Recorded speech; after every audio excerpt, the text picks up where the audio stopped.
I can't believe it, but coming off one of R-Truth's greatest performances at Saturday night's main event against John Cena, R-Truth apparently is gone from WWE. His contract will not be renewed. R-Truth said this: "I'm sorry to inform you all, I just got released from WWE. I want to thank WWE for the ride, but mostly I want to thank each and every one of you who was along for the ride. Thank you for all the love, support, and appreciation you have given me over the years. Thank you." Now, I think this is completely ridiculous. I mean, let's be honest here. R-Truth is one of the most valuable performers the WWE has. That match he had against John Cena last Saturday was so much more entertaining than 90% of the matches that WWE puts on these days. And I know people are like, oh, but it wasn't 5 stars. And yeah, that's not the point. The entertainment value of that match, from the entrances to the match itself to what happened after the match, I mean, it was great. I mean, that was pro wrestling at its finest, and the match wasn't even 5 minutes long. I mean, that showed R-Truth's value right there. And what does he get in return? Hey, we don't need you anymore. Wow. That's a guy you should keep on the roster forever. I mean, because even if he's not wrestling, you can use him in any segment you want if you want to add some comedy to the show, or you can have him be serious. He's great as a serious character. He's great as a heel. I mean, people didn't hate him, but he's entertaining as a heel, I should say.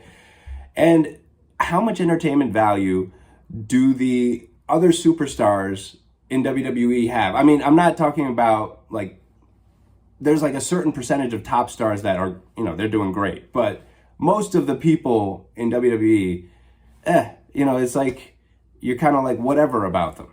They don't really bring a ton to the table. Yeah, they're athletic. There's a lot of former Division I athletes in NXT, and that's how they get selected from their colleges, and then they teach them how to wrestle. But, that's not going to get the job done. R-Truth was a real wrestler. It's like he could put on entertaining matches, entertaining promos, entertaining segments. You can put him with anybody, and you're going to get a good show. Just think about what he did with the Judgment Day in recent history. That was great, because the Judgment Day was kind of like, and then they added R-Truth, and that added a whole nother dimension to the Judgment Day. R-Truth and JD McDonough had an extremely entertaining match. It was during the holiday season. I made a video about it on my channel. And that was a very entertaining match. Again, pro wrestling at its finest. It doesn't have to be 5-star matches and flips and dives and people doing Canadian destroyers and all these dangerous moves, especially like within the recent month, the most recent month. We've seen so many really dangerous moves being performed in WWE and AEW. Some people getting very close to getting injured, other people getting injured. Like Chad Gable got basically almost dropped on his head by Penta when they were trying to perform some really complex move. Like Penta had another wrestler on his back, and he had Chad Gable up in like a pile driver position, and it just all fell apart, and Chad almost got hurt there. And how about Kyle Fletcher power bombing Adam Cole in AEW? It almost looked like that could have been really bad for Adam Cole. Luckily it wasn't, and we see this stuff all the time, and you don't need to do all that crazy stuff. Look at R-Truth. He's the perfect example of what wrestling should be. And he's getting punished. And not punished, but he's losing his job, okay, at WWE. And I know people might say, oh, but he's 50-something years old. He had a great career. Yeah, and his career is still alive and well and better than ever. I mean, geez, the most entertaining part of Saturday night's main event, the only part I wanted to see was Ron Cena, or R-Truth, versus John Cena. I wasn't even looking forward to Jey Uso versus Logan Paul. I didn't even care who wins that match. I don't. Whatever other matches were on that show, I don't even remember. All I remember is R-Truth doing a perfect John Cena impression and the entertainment value of that match. That's all I remember. Yep. And I also remember R-Truth giving a very entertaining interview prior to that match. I believe it was with Wade Barrett, and they aired it.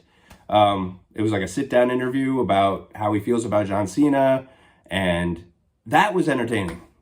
That's what I remember about WWE programming over the past couple of weeks. I remember R-Truth stuff and people doing dangerous spots and almost getting injured. Or like in Zoe Stark's case, trying to do a springboard missile dropkick, actually getting injured. And it's a shame, but you don't got to do these things in order to entertain the audience. Okay, you can do very little and still have the crowd captivated. Watch John Cena versus R-Truth at Saturday night's main event. Go ahead, go watch it. Not even 5 minutes long, and I love that match. But R-Truth was always entertaining. And even when he was outside of WWE, people loved him in TNA. I always liked what R-Truth brought to the table. Remember when he did that like smoking thing where they turned him heel against John Morrison many years ago? And that started this great run, and he became tag team partners with The Miz. He faced John Cena for the world title back at a pay-per-view called Capital Punishment. He invented the whole Little Jimmy thing, saying that, oh yeah, John Cena has to sell all the merchandise to all the Little Jimmys out there. And then Little Jimmy became like an imaginary character. How about when R-Truth had a segment with Funaki, and he asked Funaki what his first name was, and Funaki said Kung, and R-Truth said Kung Funaki, and he started singing like a song like everybody was kung fu fighting. And then that became a whole new gimmick for Funaki, Kung Funaki, and he would come out in the gi, and he had the new music. It's like, R-Truth was involved with all of that. I even remember him coming out at the Royal Rumble in 2001, which is my favorite Royal Rumble match of all time. He was K-Quick back then. He was brand new. I think he was Road Dogg's partner, tag team partner. But I just remember him coming out in that Rumble all those years ago. And he was fun back then too. It's just to let that guy go and then keep all these other people.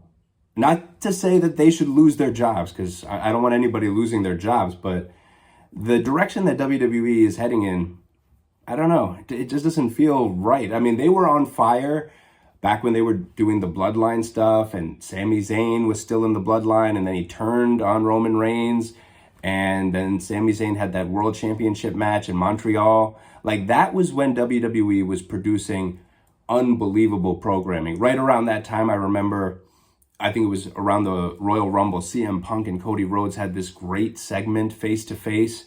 Again, this was like, 2 years ago? But still, that was when things were awesome. And slowly but surely, even though WWE's business continues to be through the roof, they're making tons of money, they're selling out arenas. But from a quality standpoint, the programming is not as good as it was 2 years ago, even though WWE pretends like it is, but it isn't. And this is just going to hurt the programming even more. I guarantee you there's a lot of wrestlers in that locker room scratching their heads like, why would you let R-Truth leave? you think R-Truth is not worth the money you're paying him? He's worth every penny. Whatever it is you're paying him, he's worth every penny. Then you have all these people in NXT, these faceless, nameless people with these, well, they do have names, but they're really silly names. And yeah, they look good on camera. They're, pretty or good looking. And yeah, they're in peak physical condition, but they'll never entertain the crowd like R-Truth. 99% of them will never entertain the crowd like R-Truth. 99% of them will never sell a single ticket to a WWE show. They won't. They're just doing cookie cutter matches, cookie cutter promos, cookie cutter wrestling gear. It's just everything is so formulaic and homogenized. And that's why it's always nice to see someone like R-Truth, who's a breath of fresh air, who's totally different than everybody else on the programming. And like I said, there are plenty of stars in the WWE that are doing a good job. But, R-Truth, in a lot of ways, he might be giving the WWE the best bang for their buck. I don't know how much they're paying him, but whatever it is, he's probably giving a lot more value to the programming than some of the highest paid stars. And if he really is gone, because apparently it looks like it is, that is unbelievable. And I'm hoping there's enough of a backlash that they bring R-Truth back. I mean, I don't know if there's got to be a petition or something, but let there be a lot of loud voices on the internet, on social media. People should bring signs to the arena, bring back R-Truth, and maybe they can make something happen. They should. I mean, I don't see how they can't. Everybody loves R-Truth.